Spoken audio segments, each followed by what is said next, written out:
Assalamualaikum warahmatullahi wabarakatuh. Bagaimana teman-teman kabarnya semuanya? Semoga teman-teman selalu dalam keadaan sehat dan tetap semangat. Baik teman-teman level 9, pada materi kali ini kita akan membahas mengenai ekonomi kreatif. Nah, ekonomi kreatif itu sendiri merupakan konsep di era ekonomi baru yang menjadikan ide dan kreativitas dari sumber daya manusianya sebagai faktor utama dari produksi. Atau kita bisa artikan bahwa ekonomi kreatif itu merupakan sesuatu yang menghasilkan dengan ide yang bersumber dari kreativitas si pembuatnya. Dalam hal ini adalah manusianya berarti. Nah, ekonomi kreatif ini memiliki sektor-sektor, ada banyak, yaitu ada 15 sektor ini adalah 15 sektor yang ada di ekonomi kreatif. Kita bahas satu persatu. Yang pertama adalah sektor periklanan. Nah, sektor periklanan ini adalah kegiatan kreatif yang menghasilkan jasa promosi menggunakan media. Periklanan ini berarti masuknya ke ekonomi kreatif ya, tadi sudah dijelaskan. Nah, kenapa ini bisa masuk ke ekonomi kreatif? Karena di periklanan ini teman-teman akan dituntut untuk mencari ide-ide baru, mencari kata-kata yang nantinya akan dibuat slogan untuk menarik minat dari konsumen. Selain mencari kata-kata atau slogan, teman-teman yang di periklanan juga harus mendesain sesuatu dari produk yang akan mereka promosikan semenarik mungkin agar menarik minat dari konsumen. Kemudian sektor selanjutnya adalah sektor arsitektur. Nah, sektor arsitektur ini adalah kegiatan kreatif yang berkaitan dengan desain ya. Mungkin teman-teman ada yang suka mendesain. Nah, arsitektur ini lebih ke desain bangunan. Misalnya ada rumah, kemudian didesain kamar mandinya letaknya di mana, bahan bakunya apa saja yang digunakan. Nah, arsitektur ini masuk ke dalam ekonomi kreatif karena ketika menjadi arsitektur, maka teman-teman harus mengetahui alat dan bahan apa yang cocok digunakan untuk membangun rumah. Kemudian juga ide untuk mendesainnya, seperti letaknya, bentuknya dari bangunan tersebut. Kemudian yang selanjutnya adalah sektor dari kerajinan. Nah, kerajinan ini merupakan kegiatan kreasi yang menghasilkan produk dengan tangan sendiri. Maksudnya adalah dengan buatan sendiri. Contohnya, mungkin teman-teman yang perempuan atau yang laki-laki ibunya punya tas rajut atau sweater rajut atau peralatan rumah yang berasal dari rajutan-rajutan. Nah, ini merupakan hasil kerajinan tangan dari seseorang. Nah, ini juga ekonomi kreatif. Selanjutnya ada pasar barang dan seni. Nah, kalau pasar barang dan seni ini masuk dalam kegiatan ekonomi kreatif, namun biasanya kalau di pasar barang dan seni, barang-barang yang dipertontonkan atau diperjualbelikan harus barang asli, unik, dan langka. Jadi tidak bisa sembarangan ya, misalnya ada pulpen, oh ini bisa masuk ke pasar barang dan seni. Tidak, barang tersebut harus memiliki cerita di baliknya, cerita atau historis di baliknya yang diketahui atau diinginkan oleh setiap orang. Kemudian selanjutnya ada desain. Nah, ini hampir sama dengan arsitektur. Namun desain di sini lebih ke grafis. Misalnya teman-teman yang suka mendesain lewat laptop, lewat aplikasi CorelDRAW atau sebagainya.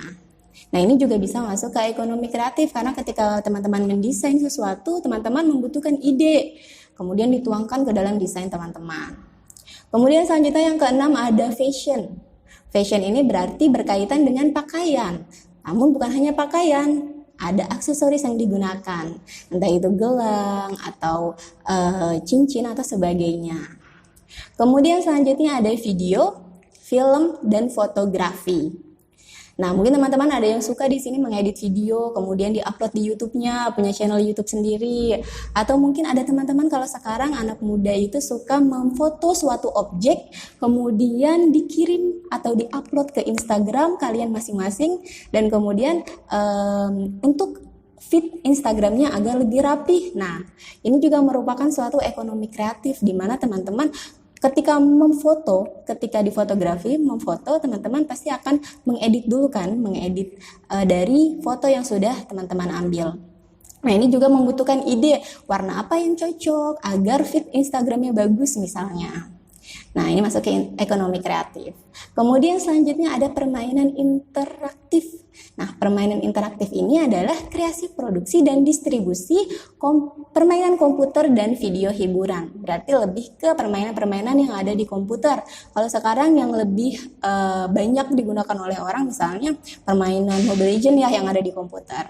Pasti teman-teman juga suka memainkannya. Namun perlu diingatkan kalau bermain game tetap harus ingat waktu dan ingat tugasnya. Ketika sudah waktunya mengerjakan tugas, berarti gamenya di stop dulu. Ketika teman-teman sudah waktunya tidur, berarti gamenya di stop dulu. Ketika sudah waktunya sholat, gamenya di stop dulu. Harus ingat dengan waktu ketika bermain. Kemudian selanjutnya ada seni pertunjukan. Nah, ini sudah jelas ya, berarti seni pertunjukan. Selanjutnya ada penerbit dan percetakan, entah itu penerbit novel, koran, atau sebagainya. Penerbit dan percetakan juga ini merupakan ekonomi kreatif karena menerbitkan sesuatu nggak asal di print kemudian disebarkan. Mereka butuh mendesain cover, kemudian juga butuh menyesuaikan warna yang menarik dari novel tersebut. Kemudian selanjutnya ada layanan komputer dan peranti lunak. Nah, ini lebih ke kegiatan yang berkaitan dengan layanan komputer dan pengelolaan software. Mungkin ada teman-teman yang suka dengan komputer, kemudian mengerti masalah software ataupun hardware di komputer. Kemudian ada televisi dan radio. Nah, ini mencangkup penyiar. Mungkin teman-teman ada yang public speaking-nya bagus, ketika presentasi juga bagus. Nah, bisa menjadi penyiar. Namun, televisi ataupun radio ini bukan hanya penyiar saja, karena suatu televisi dan radio tidak bisa berjalan hanya dengan penyiar. Mereka butuh orang-orang di baliknya. Bisa berupa si pemegang kamera atau tim kreatif yang menyusun agenda-agenda dan acara yang akan dimuat. Kemudian selanjutnya ada riset dan pengembangan. Nah, kalau ini lebih ke ilmuwan ya, menemukan sesuatu yang baru untuk dipublikasikan. Yang penemuan tersebut berarti harus bermanfaat untuk orang. Kemudian yang terakhir adalah kuliner. Nah, mungkin ini yang teman-teman yang banyak disukai sama orang-orang. Kuliner ini semakin zaman berubah, semakin berkembang ya. Dulu misalnya donat hanya ada rasa coklat. Nah, sekarang sudah bervariasi. Ada rasa green tea, Oreo, Nutella, dan sebagainya. Nah, teman-teman, di antara teman-teman semua pasti Ustazah yakin teman-teman ada yang condong ke salah satu sektor, atau mungkin teman-teman ada yang suka di bidang fotografi, atau di bidang video, atau di bidang periklanan, dan sebagainya. Nah, itu harus dikembangkan agar bakat yang teman-teman miliki tidak stuck atau tidak menghasilkan apa-apa, harus lebih dikembangkan agar menghasilkan sesuatu. Jika bakat teman-teman bisa dikembangkan, maka akan menghasilkan pundi-pundi yang menguntungkan untuk diri teman-teman dan lingkungan sekitarnya. Baik teman-teman, materi untuk kali ini Ustazah pikir sudah cukup. Semoga bisa bermanfaat untuk kita semua. Terima kasih. Wassalamualaikum warahmatullahi wabarakatuh.